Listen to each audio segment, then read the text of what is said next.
So holding your price as a small company is something that takes a lot of guts, but it absolutely is the difference between little companies that survive and little companies that don't. There are a couple of other ways you can kill your company. How many of you had a customer come to you and say, I need it installed in a week, when the normal delivery is a month or 2 months? So you have to go crazy in your business. You're an accountant, and you have to get, people want tax returns, and so I have to have mine exactly on this day. Well, sometimes that's unreasonable. If it's a big company, you work with them, a big customer, you might work with them. But if you consistently do that, what you do is you drive your business crazy. You spend way more money getting things done in a rush than you need to. And so the way we solved that problem is we just started an automatic upcharge. We had a window that we said, if you want it delivered in 2 weeks, we'll charge it. If you want it faster, we have to charge more. What happened is my salesmen were my biggest problem. My salesmen were killing me because they would give away the delivery. But once the customer realized that they could give away, okay, they could have this fast delivery, but it was going to cost them more, my salesman quit giving it away. So the problem wasn't the customer, the problem was my own troops. Don't sell anything you can't deliver. That should be pretty obvious. Don't sell what you can't make. Be forthright about problems.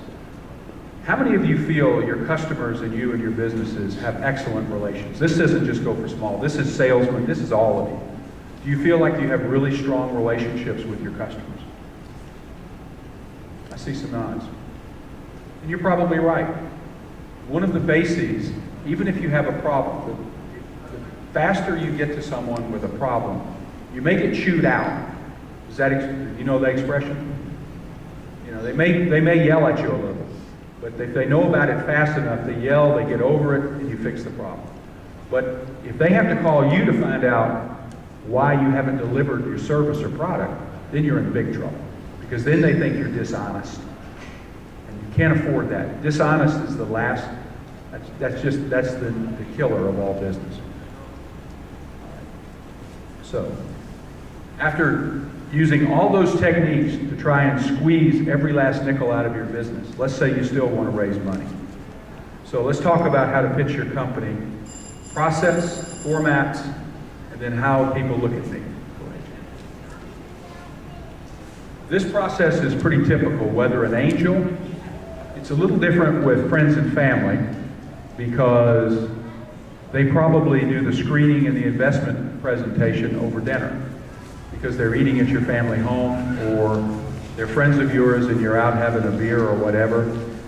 And so it's not as formalized, but the same thing. Screening, okay, if it's someone you know, that's the screen.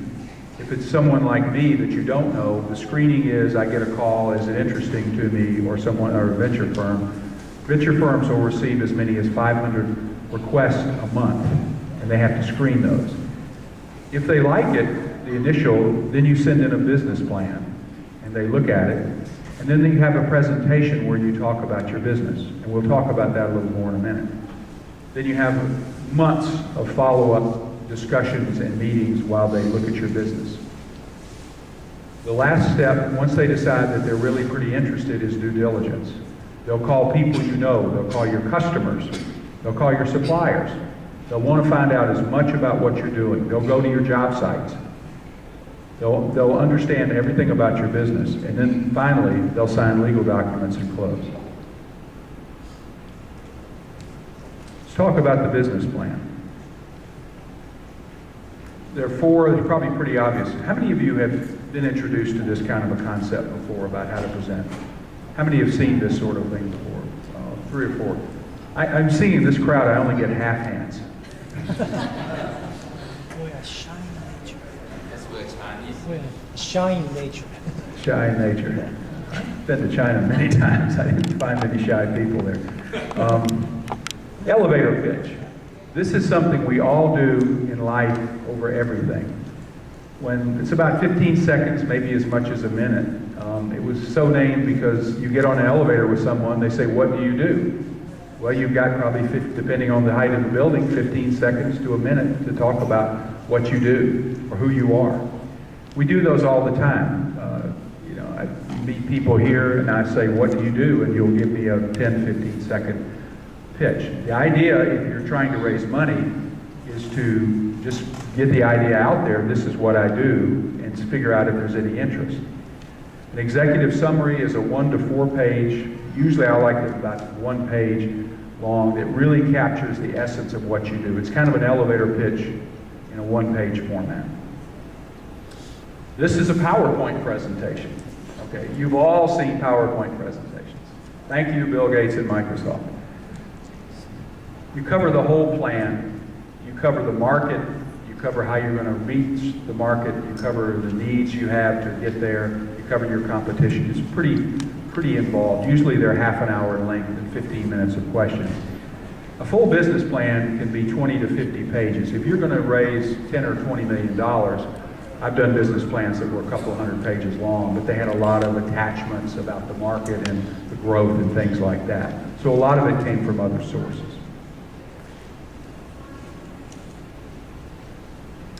Let's talk about you're pitching to someone, and then what are they thinking about? This is probably as important as anything, because if you're talking to a professional investor, these are the questions that go through their mind and things that you can and can't do much about. The first is, how much experience do you have? During the late 90s, 25-year-olds raised a lot of money. Some of them were even successful. But most people don't like to invest in people, and I'm one who won't, unless you have two kinds of experience. One, you run a small business, and secondly, you're familiar with your industry. And let me give you some things. People will come pitch something, and they work for, I'm going to pick on IBM again. They've worked for 25 years for IBM, but they have this great idea, and they want to start a small company and go off and do this. Now, they probably know the market cold, because that's where they came from. They know all the customers, but they've worked for IBM. They've never worried about cash. They get a paycheck every week. They have no idea how to run a business, no matter how big the job they had, because they never had the balance sheet. They never really understood the basics. Those of you in this room who run small businesses know it's different to run a small business or a big business. If you're a big wheel in a big business, it's still much different than having all of the things. So those are the two kinds of experience. And the second part of it is about you, and the first part I've talked about, honesty. Any hint of dishonesty will get you rejected. They'll never tell you why. That's one thing you never say, because if you get a recommendation, somebody says, "Well, I'd watch him a little bit." You can't use that, but you can say no. Coachable. How many of you know what that word means? We got one here. Two. Okay, that was it. I got a hand above the head there. That's the one. I got it. Coachable means that you will listen to what your advisors are saying.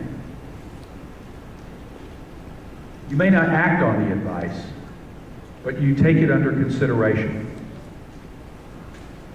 If you take all of the advice that all of your coaches give you, you never get anywhere, because you spend the whole time doing this. But if you don't listen at all, that's a problem. Milestones. This is one of my most important things. Once I start talking to a company, they usually give me a business plan. It usually takes 90 days or more to get it closed. One of the things I like to do is say, what are you planning to do in the next 90 days? Customers, new accounts, revenues. How big are your revenues going to be? You're developing software. How far along are you going to get in the next 90 days? I write all that down, so that as we get closer to closing, yes, you had a question?